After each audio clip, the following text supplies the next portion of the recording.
Hi everyone, my name is Matt Archambault and this is Drawing Tutorials Online podcast number 15. Wow, it's been a while since I've done a podcast. I've been really busy launching a new website.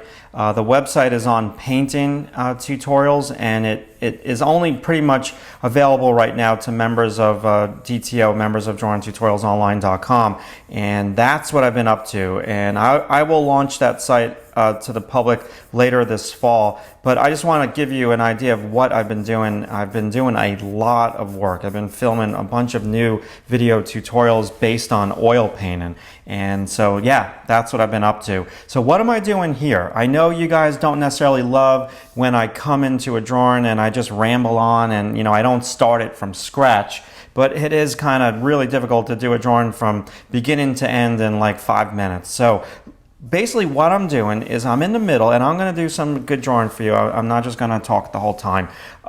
Basically what I'm doing here is I'm doing a drawing tutorial titled How to Draw a Tree with Character.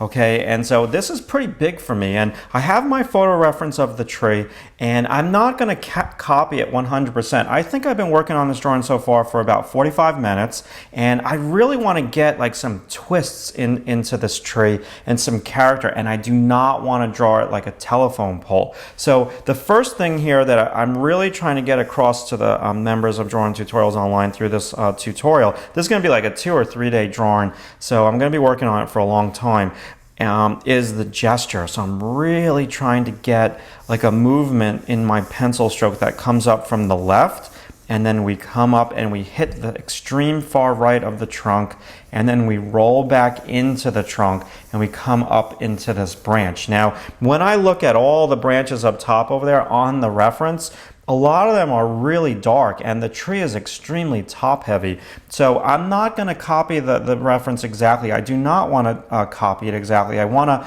use my artistic license, and I really want to develop this drawing to give the tree a lot of character. So when you guys do a tree drawing, it's very similar to drawing the figure, because the tree is extremely organic, just like a figure. A figure's made out of water, so is the tree. The tree needs water to live. So you got to do the organic thing when you're drawing the tree. So number one, let's go to the scrap piece of paper so I can draw something from scratch for you guys. So number one, how you do not want to draw a tree is straight up and down like that, like a telephone pole. Believe it or not, I see a lot of people do this. And no convex lines at all wrapping into the form, and then they jut out these like weapons that they look like weapons, the branches. It almost kind of looks something like that. You want to have gravity affect your branches when you're drawing them. You don't want them coming straight out and going to a point like that. So basically, in a nutshell, is if you're going to be doing a tree, you're really going to be doing a lot of this like convex stuff that is really rolling in and rolling into the form. And the more that you can roll in and show all these really beautiful twists and turns in your line before you even get to your tone, the more organic your tree is going to look, and the less stiff your tree is going to look. And then what you can do is you can start to think about the movement of the tree. Where is it going to go, and which way do I want it tilted? I really want to show the viewer when I'm working on my tree drawing, maybe the tree has been weathered and wind has been blowing it for many, many years, and it's kind of growing away from the wind perhaps, or the wind is pushing it in a certain way. Or maybe sometimes these trees, they're starving for sunlight, so they grow twisting up towards the sunlight. So you guys can see on this drawing, just kind of messing around here, this is kind of how you want to draw your trees. You don't want to draw your trees straight up and down. And then let's say we're just going to throw in like a quick like little branch over here. Your branches are just really going to be pulled down by gravity. Like they're going to droop. The thinner they get, the more they're going to droop out. Okay, so let's say you don't want your branches kind of sticking off like that. That's not affected by gravity at all. And when we talk about the model and we draw these beautiful things like, legs and butts and all that stuff, we say, you gotta have gravity hitting the model's body, or else it's going to be very, very stiff. And you've got to have the convex line. And again, the whole deal here with the convex line is the stripe, the candy cane stripe. And so we stripe this tree, right? But when you do it on here, you come on in with your stripe, and then you lift off, and then you pick up. Come in with the stripe, lift off, pick up. So you do that with the rhythm. You don't want to do it too much, but it's not the end all and be all about drawing trees, but it really is very important. So we're going to fade off with the convex, and then maybe we're going to pick it up back over here. We're going to have a long, we'll pick it up over here. Maybe that will come in, then we'll pick it up over here. So it really starts to have character, okay? It's not synthetic like that, not man-made. Now, I really do not like this branch at all that I drew right over here. Let's say there was like a branch going into the background. You just get it to go nice and light as it goes back there, and your branches that are coming off this tree in the foreground are going to be a bit darker, just to create the illusion of space.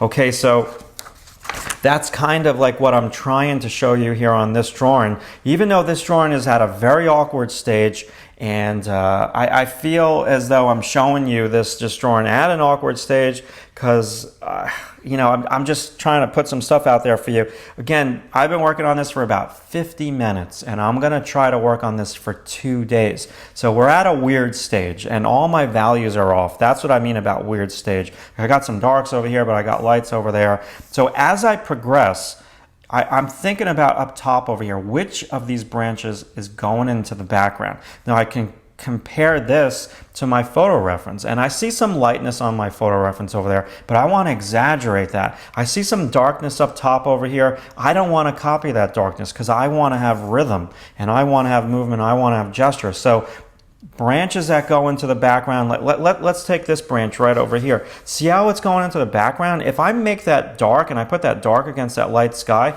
where is my eye going to look first? It's going to look in the background first. I want you guys, when I'm finished with this drawing, I want you to be able to see depth, and I want you to be able to see space. So my hard edge line is going to be right over here, and I'm really going to make this part of the trunk, give it like a nice good contour.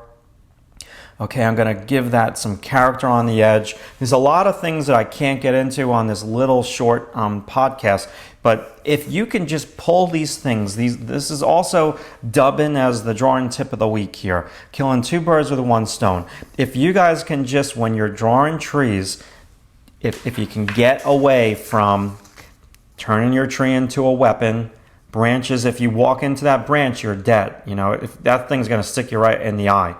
Don't draw things straight up and down. I have a great painting.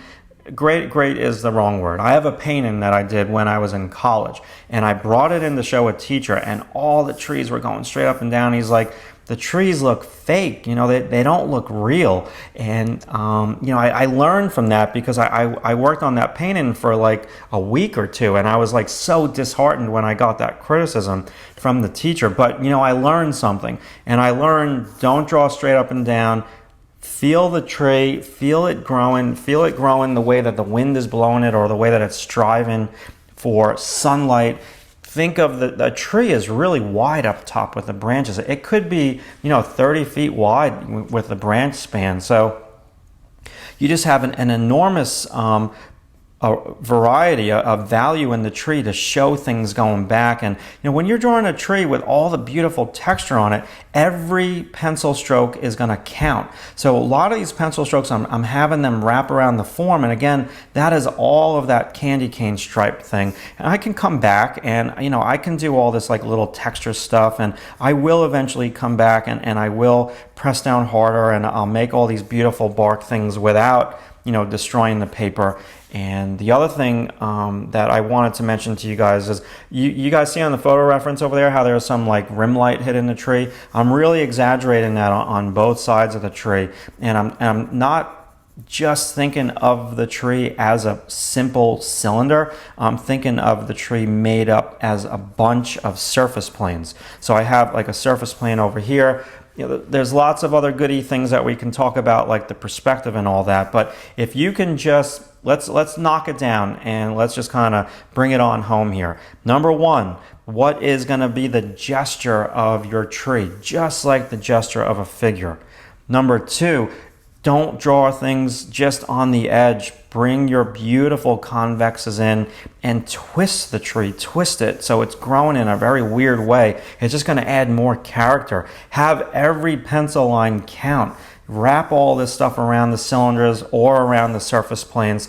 And then lastly, think about, let me see if I have this drawing here. Yeah, I got it. Give me a moment. Think about, each branch as being a little cylinder.